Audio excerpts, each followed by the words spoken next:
All right, so welcome to part 2 of our WJ Driveshaft special. And well, right now we've got one of those 2004 Grand Cherokees that we rebuilt the driveshafts for yesterday. This particular one is the 4.7 liter V8 model with an NV247 transfer case. So this one's going to use the double CARDAN unit that we rebuilt yesterday. And before we install that in the front, we're going to turn our attention to the rear driveshaft.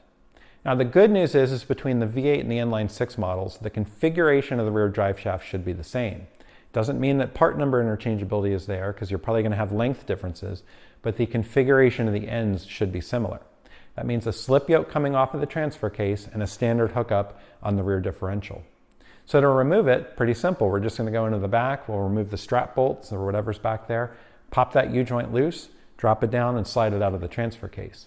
We will be ready with a catch pan because we might have a little bit of fluid leak out of the transfer case. I don't think we'll have too much though, because that fluid level of the transfer case should be below the output.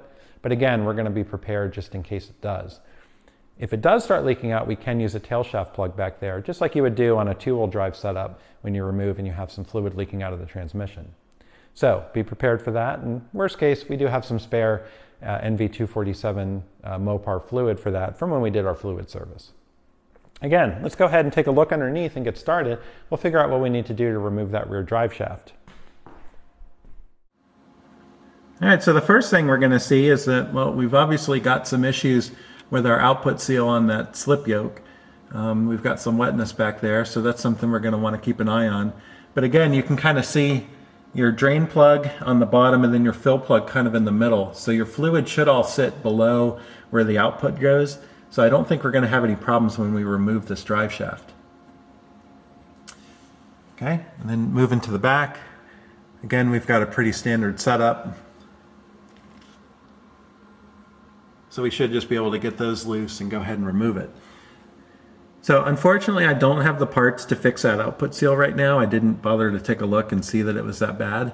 So we're going to go ahead and service our drive shaft anyway, because this is a pretty easy unit to remove and take out. So, you know, when it comes time, when I get the parts to fix that seal, we'll go ahead and just easily drop it out and take care of that at that time. So, all right, let's go ahead and we'll get some rust penetrant on those strap bolts, get those pulled out, and then go ahead and remove our drive shaft.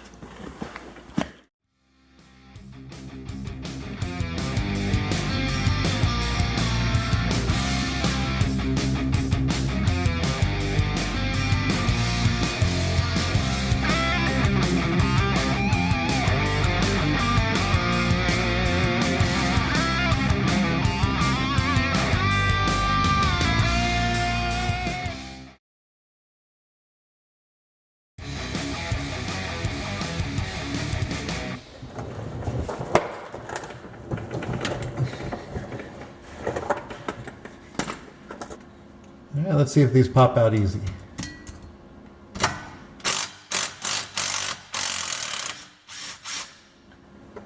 There's one.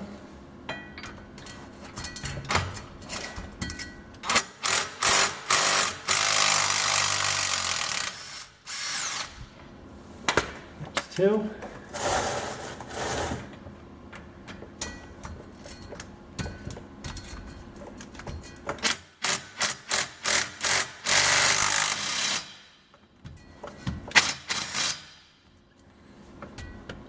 Trouble getting on that one.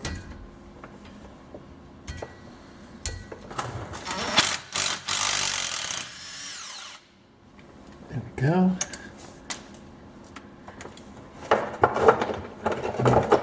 Luckily the access up in here is pretty easy, but I'm going to go ahead and put a slight wobble on this.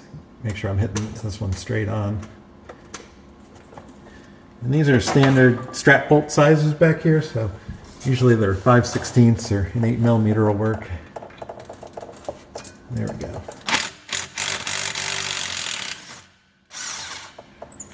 All right, that was it. So now we are going to have to pop this loose, and I forgot my pry bar. So let's go get a little pry bar. We can come up under here and just pop this U-joint loose.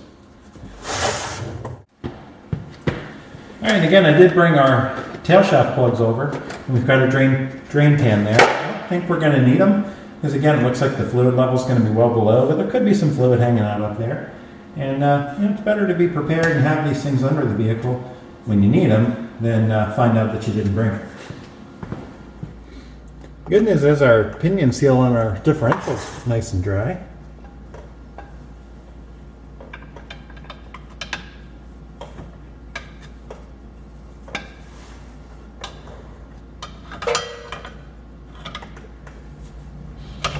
Alright, so it might take a little bit to pop it loose, but use your pry bar and you can go ahead and get this popped loose.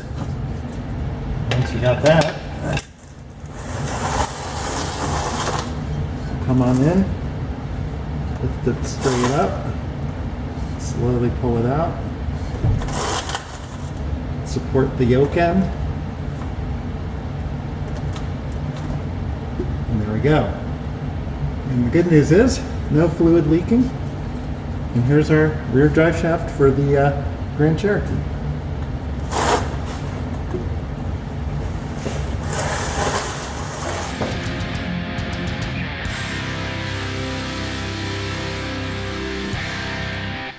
All right, so joining on our table of drive shafts, we've got now the rear drive shaft out of that V8 WJ. And again, interestingly enough, it's not terribly longer or terribly much longer than our front drive shaft. And this one, of course, does use the slip yoke off the transfer case. It's got a single cardan unit, and then your standard U-joint and yoke on the differential. So we'll go ahead and inspect this, make sure nothing looks abnormal on it. There's no dents in the tube. It's not overly rusted. The weights haven't popped off. And everything looks pretty good here. And just kind of checking our U-joint movement and our caps. I don't really feel any binding. Everything feels pretty good, and it's not overly loose. So this is actually in fairly decent shape, especially for the amount of miles that it has. But we're going to go ahead and replace these with some new Spicer U-joints, and then we'll go ahead and reinstall it.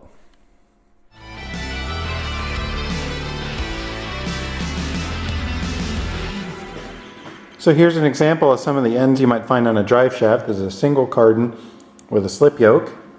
This is the Rapezza CV end. And this is the double cardan.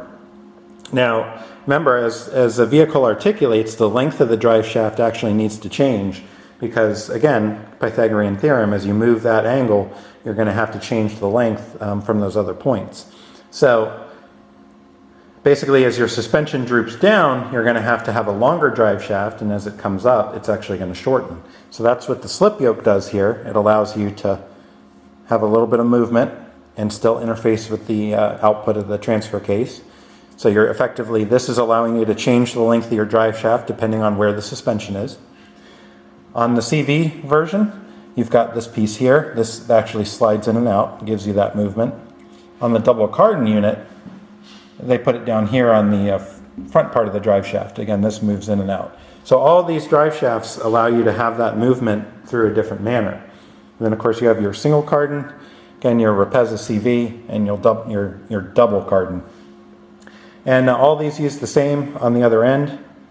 You just use a standard U-joint that attaches to the yoke on the differential. Now again, remember, the WJ front drive shaft could also have a Rapezza on this end.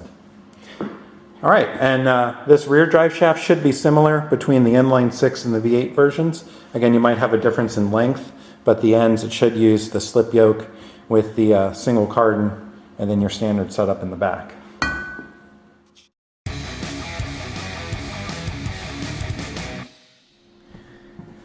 All right, so we've got this one mounted up in the vise, and again, we've got our marks that we made before we took it out. I didn't cover that on the removal, but something you want to do. That way you keep everything lined up, make sure that the weights kind of go where they were when they were installed. Again, these marks are handy because as you're removing it, this assures that you're going to put it in the way it was in from the factory. You're lining up, if these weights were lined up with anything else or if it was balanced as a unit, you know you're good. It's probably less useful on a setup like this because this weight right here, you're going to want to line these up. So this is important. But in terms of coming in and out of the vehicle, you've just got a standard yoke and then a slip yoke off the transfer case. It's not like you have a large flange. And some of those flanges where you have a setup like we had on the Mountaineer, you'll actually find where they drill in the side of the flange to remove weight and balance it. And then they have the weight of the drive shaft on the opposite side or clocked off of it. So you can tell there's some balance happening there. But again, just good practice. Mark it before you take it out. You can put it in exactly the way that it came out. And you know it's going to be good because it was good from the factory. At least you hope it was good from the factory.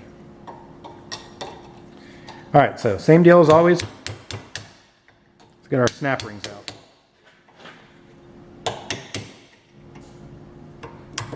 By the way, I found these work really well for the snap rings. They grip quite a bit better, the side cutters. So they're a good thing to use. There we go. I like these. It's the way to go. All right, now let's go ahead and press this out. So again, we flipped it over so our mark's on the other side, but we can go ahead and press this side out now and then just press it out of here. So same tool we always use. So I went ahead and turned it halfway. The idea is that as this was pushed in here, if you're doing it the other way, it makes it hard to line up the receiver because it's going to hit the tube.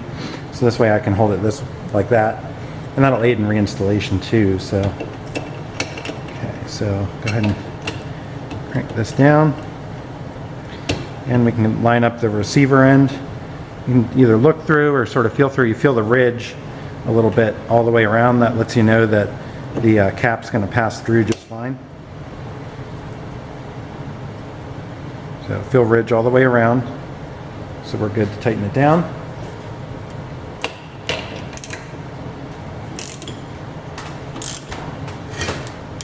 Uh-oh. That's awkward.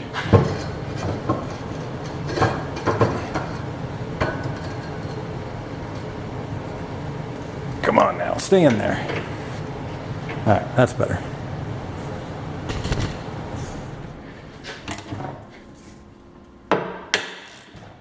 Okay, there we go.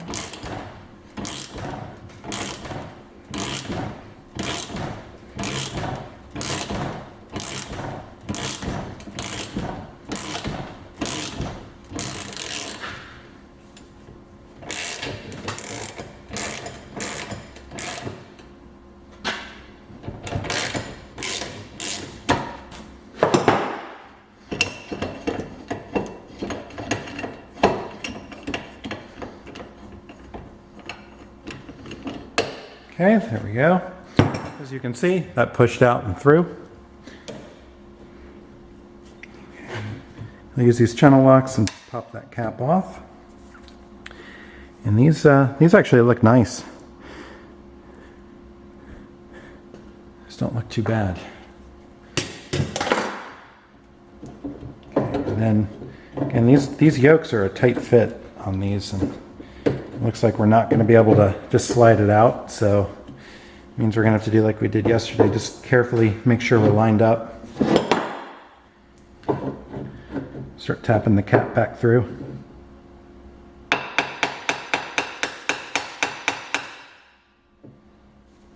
You really got to make sure you line it up right so you don't damage the bore.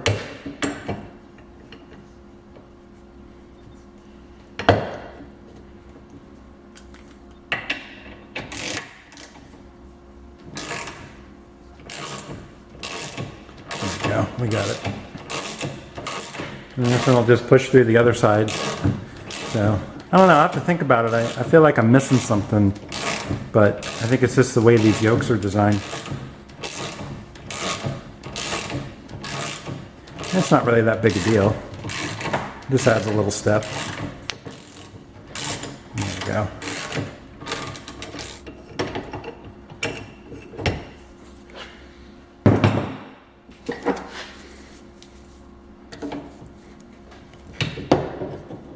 Go. That cap's pretty decent as well. All right, so here's that yoke.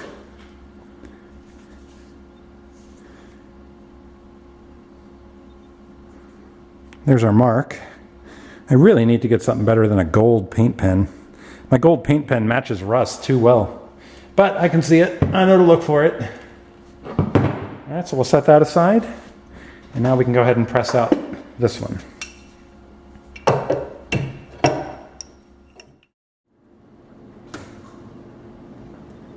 There we go. We'll get this ready to install the yoke, and we'll be in good shape. So this is our mark. We're going to rotate it this way and remember where that mark is going to go.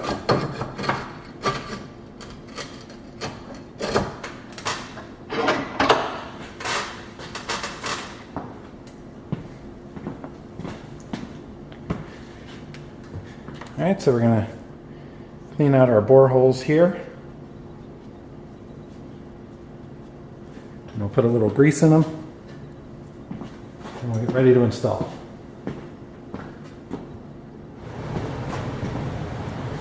All right, there's our mark, which goes over here.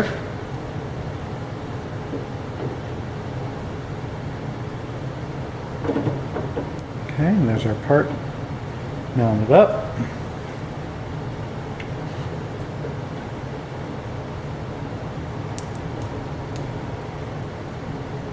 Okay, needle bearings look good.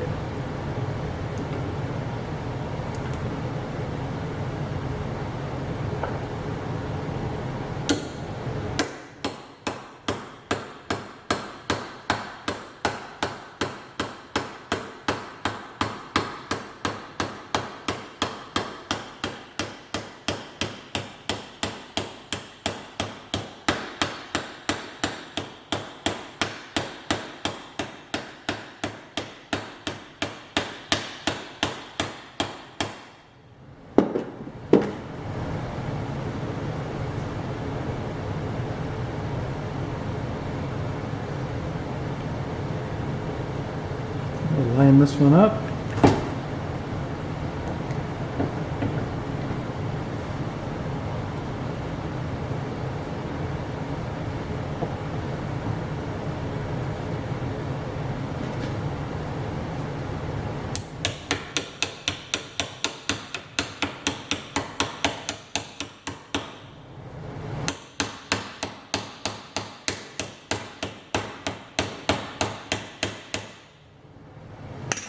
All right, we're in good shape. Let's press it home.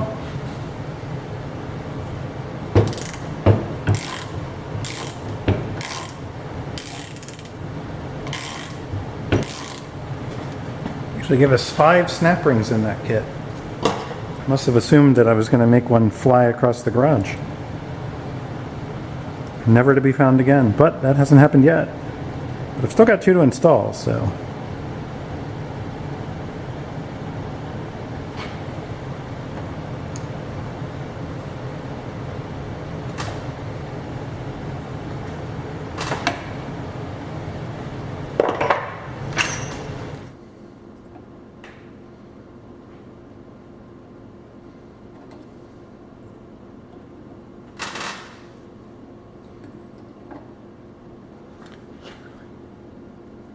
All right, and there we go.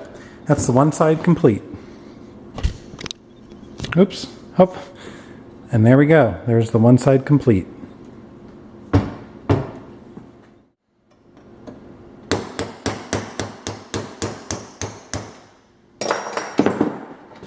You can really hear the tone change when they break loose. Okay,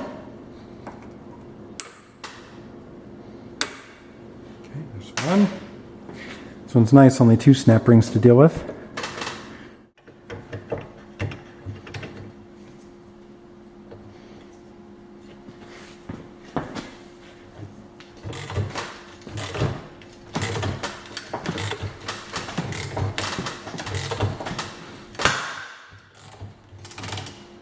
There it goes. Woo! That one was tight.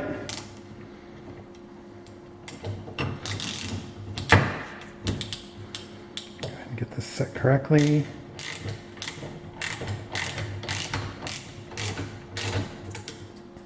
Hopefully now we can go ahead and push it out.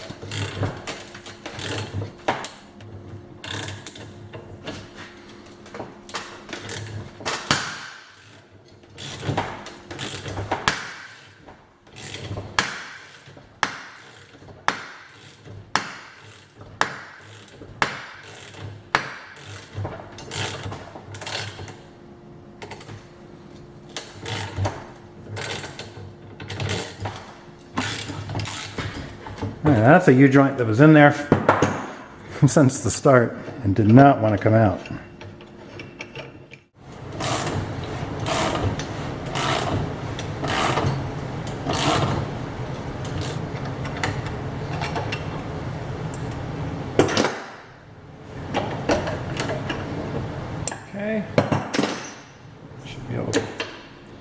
Pop our U-joint out.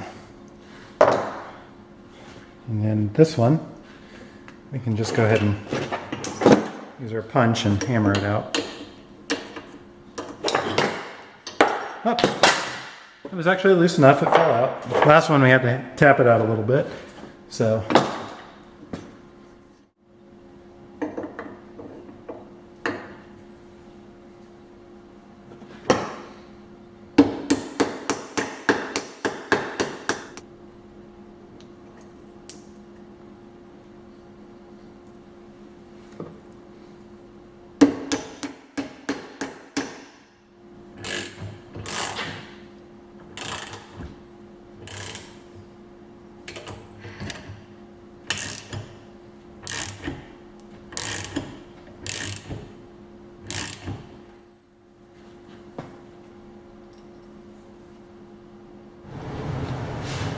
Put these caps on.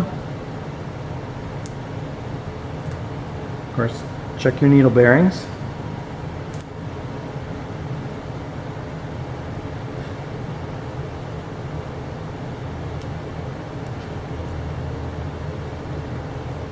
And we'll go ahead and cable tie these just to make sure we don't lose them as we're getting this over to the Jeep to install.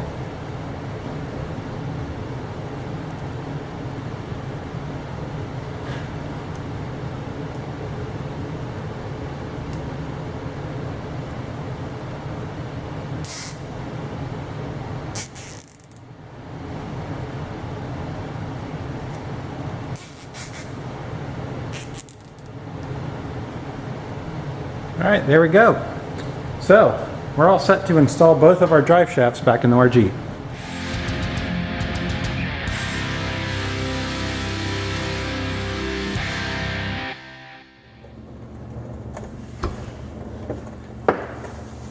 All right, we're all ready to reinstall this drive shaft, so all we got to do is line our marks up.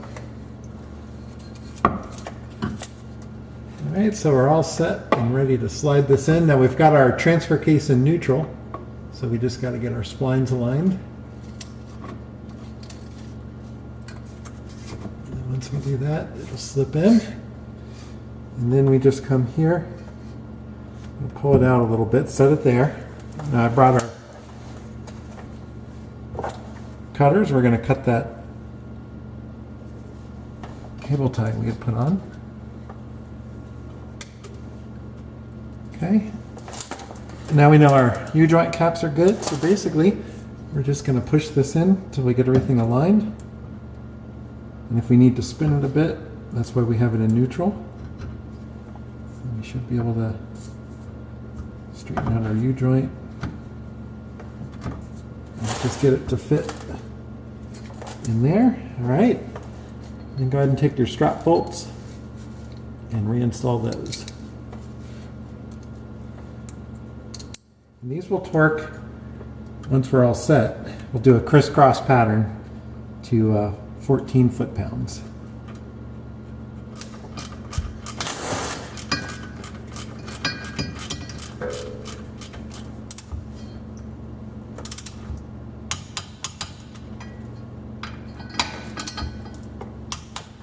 I went ahead and put the transfer case back in gear,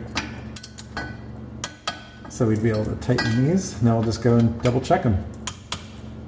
And the book did not call for any Loctite, so I didn't use any. There we go. Good.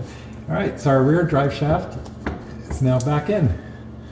So all we got to do is move up to the front. We'll install the double Gardan drive shaft into our transfer case end and front differential.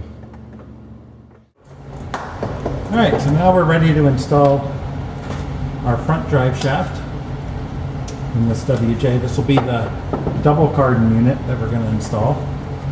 So, again, very similar. We're going to want to line our marks up. But first we're going to attach the double Gardan side to the transfer case. Now I've got our transfer case in neutral. And let me just show you on this camera. Couldn't get a good view with a single camera, so. Alright, so here's our transfer case. There's our output, and you can see the two marks that we made. we'll line those up with the marks on our double cardan unit. And then that'll go forward into our differential, which has a leaking pinion seal. Again, I don't really have the equipment to take care of that right now, so we're just going to get this reinstalled for the time being. Also got, looks like a rear main seal leak. So, plenty more jobs to do, huh? Alright, so anyway, we're going to go ahead and first loosely attach our double cardan unit to the transfer case side here. And the transfer case is in neutral, so I'll be able to spin it and get the 4 bolts started. And then we'll move on to attaching to the pinion on our differential. We'll verify where our mark is. It's right here. So go ahead and lift it up.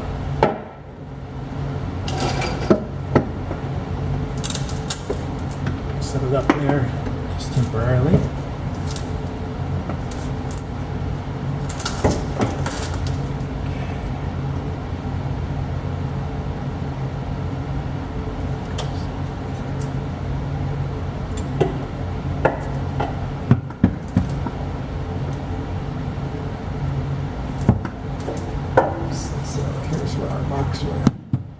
We have 2 marks and then a single mark, so I can line both of those up.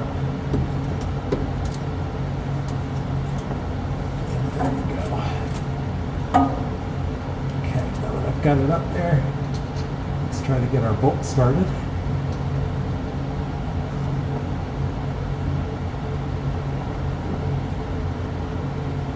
There's one. Looks like a ratcheting wrench is probably going to be our best tool for getting these on.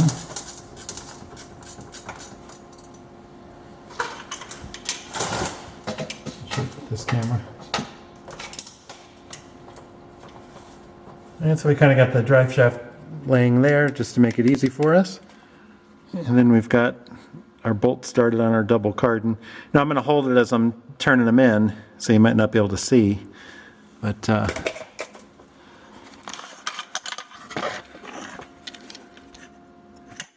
see if I can prop this camera up.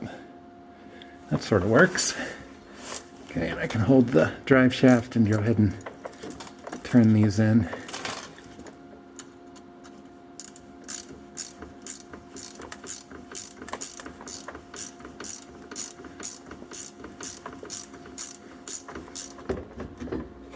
Okay, so we're going to want to hold the drive shaft with one arm and turn it in with the other. Alright, we've got those 2 started. So what we're going to do, we're going to hold the drive shaft, we'll go ahead and turn it. Remember, we've got our transfer case in neutral.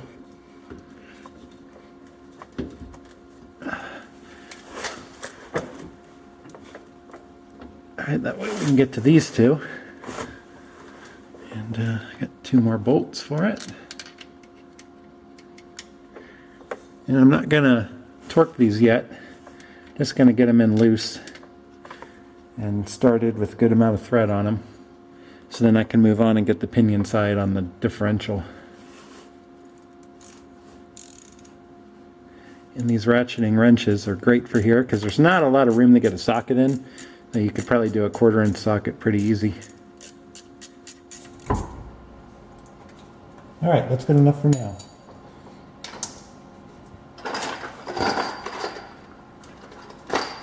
I've got my strap bolts for the front. So I'm going to get those ready. Then we're going to go to the front and keep the transfer case in neutral because we're going to spin it.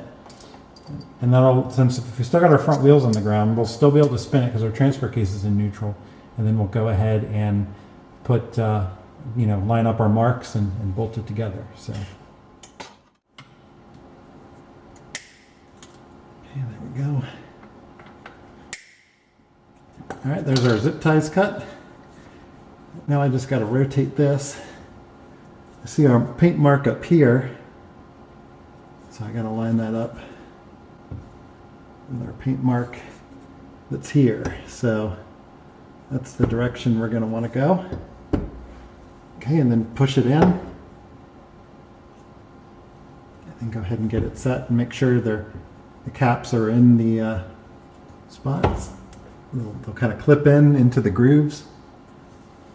And then you're all set, ready to put your caps on.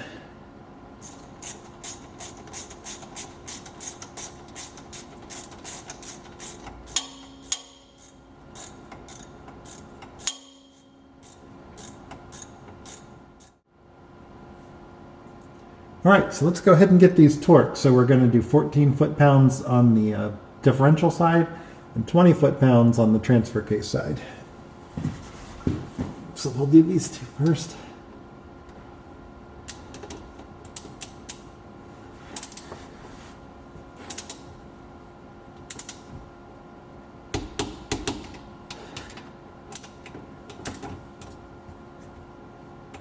You don't really have to do the crisscross, I don't think, but it doesn't hurt.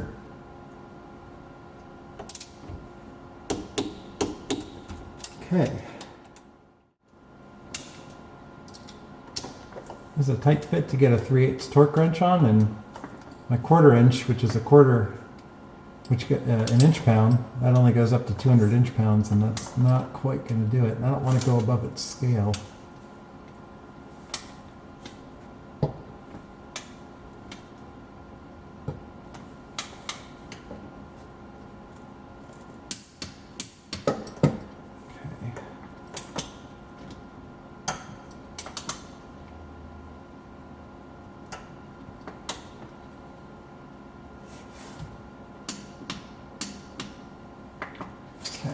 Go.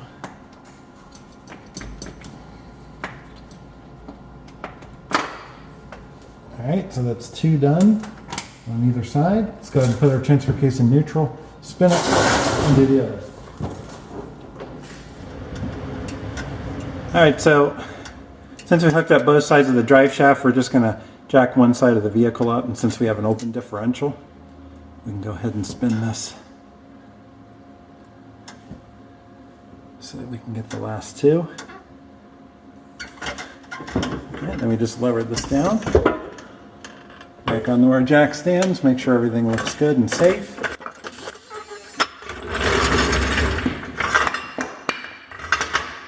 And then we can come back in and finish tightening these up.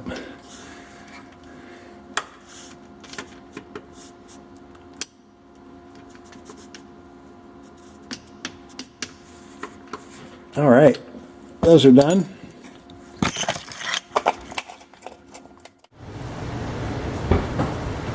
All right, so we just got back from taking a test drive, and everything went great. There was no vibrations, no strange noises. Everything felt good. Now, of course, before we did that, we double-checked everything underneath. We got both of those drive shafts installed.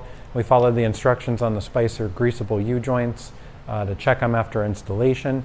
And during the test drive, everything went good. So this one's all set. And all we need to do now is get that inline 6 one in here, and we've got that front drive shaft to install. And then we'll probably go ahead and inspect and do the U-joints on the rear as well. But again, the configuration is going to be much the same on this V8 WJ. So we'll try to at least focus in on installing that front Rapezza unit in the 4-liter one, but otherwise, we hope you're enjoying our WJ drive shaft special.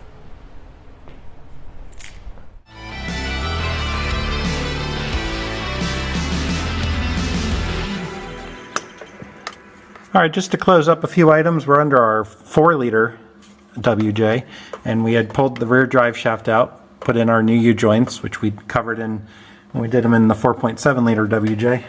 The only difference on this one was how the slip yoke was designed. This one had the kind of gator or bellows here, and nothing too odd here. The drive shaft still came out as normal. We took the pinion off, and then, or the U-joint off the differential pinion, and then dropped it out and pulled it, and it popped loose out of this. And then when we slid it in, we just put some grease on that and then put it all back together, and that was no problem. Now as for the front, we've got this all torqued in. So we basically put our CV up here on the flange on the transfer case, and as you can see, there's some marks on these bolts. We used the new bolts in the kit and the brackets that came with them, and torqued them to the specs in the service manual, but went in a crisscross pattern. So we did one, spun it, went around, did the other one, and I had somebody holding the brake down as we did that with everything in neutral. And we're on 4 jack stands, so it's not going to roll. All the wheels are off. So we basically spun this until we had all of them done, went back and checked them all. And that crisscross pattern allows everything to seat here correctly. And then of course the front on this one was pretty standard. And went together just fine. So we didn't take video of installing this one, but it's very simple. Just use the new bolts that come in the kit, torque it to spec, but do that crisscross pattern. And once everything's done, just take a double check and everything should be good.